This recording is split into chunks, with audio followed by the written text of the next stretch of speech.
was 5 years and 8 months under German. I went through all the 7 day Gehenim.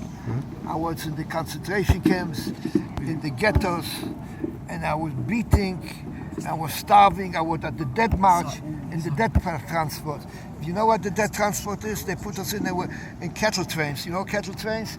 They put us in the cattle trains, they put in full, maybe 100 people or more, one on top of the other. They closed up the doors, we didn't know where we were going. We didn't know what's up. There was no light, there was nothing. There was no sanitation, nothing. We were there day and night, going for a period of time, we don't know how long. And a lot of people died there. A lot of people were sick, got sick. Well, you were all bunched up in a cattle train. This was almost at the end of the war. This was not.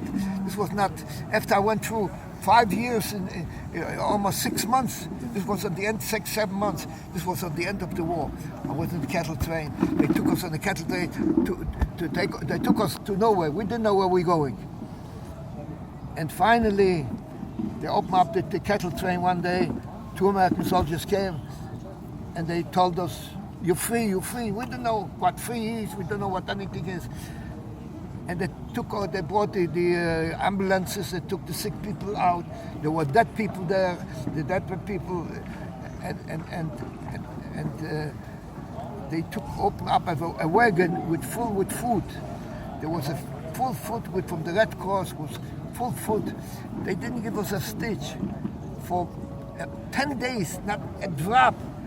One day they opened up the wagon. I was out. I went out. They let us go out on the front of the. I picked up grass. You know what grass is? I ate grass. I ate potato skin. I found one time.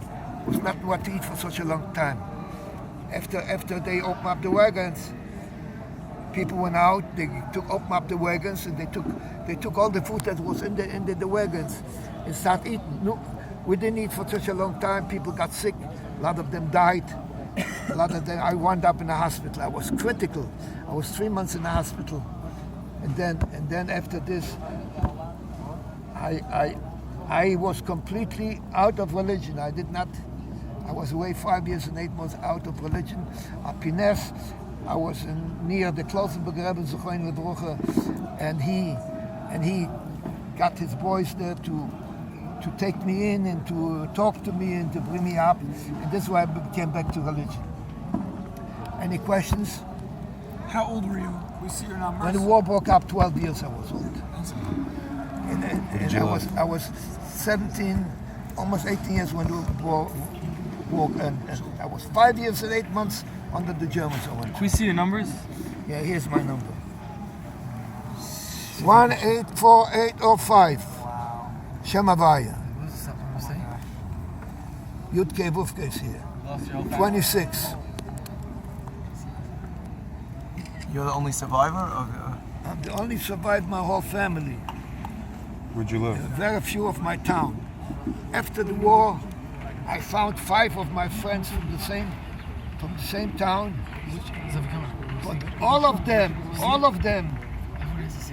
away from religion. None of them got religion. I'm the only one at Pines that I survived with religion. Where did you live before the war? I lived in Auschwitz. Before the war was called Auschwitz.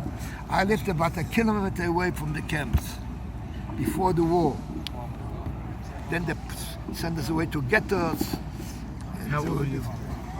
12 years when the war broke out. I did you inactive. Did you ever feel like one day it's done and that there's no point in fighting longer? Good question. We have absolutely nothing in our mind that will ever liberate it. Our only I don't say lahavdil, but our piece of bread was that what it was. Was so, bread was so, food was so, we were starved, it's not a week or 2 days, it's months, it's years. We were so we got every day have a bread. This was, like today, I don't know what you would call it.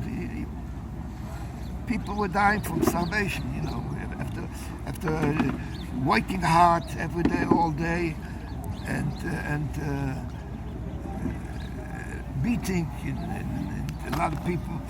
They were hanging they hung a lot of people on the gallows. A lot of people were beaten to death. It's a whole story. It's plenty to tell. Okay, Rabbi, say anything else? Here, bracha. Okay. Weißt du, was heißt, sind sie stark? Ja, ne? Schön. Toll, dann werk het nachher. Ich habe gitte Panosse. Amen. Yeah, do that bracha, everyone. Everyone go individually. Go individually. Summer episode was Summer Rebbe said when he left Eretz Yisrael, he said if you find a person who has numbers on his arm and he's still from, you should take a bracha from him. The Rebbe said that's Satmar Rebbe. When the Satmar Yeah, I must have bracha. I knew the Satmar Rebbe when he came into America. It was just a few people were with him there. I was sitting there with the Shabbos by the table. It was maybe 5, 6 people, 10 people there. I boy said, oh, Slocha for everybody. Amen. Thank you. Everybody's of Nachas in the whole family. Amen. Nachas. Shunan. Amen. Male, nu een teug doen we. Shunan. Teug doen we ergens hier op kamp. Never seen numbers on that? I never saw mine.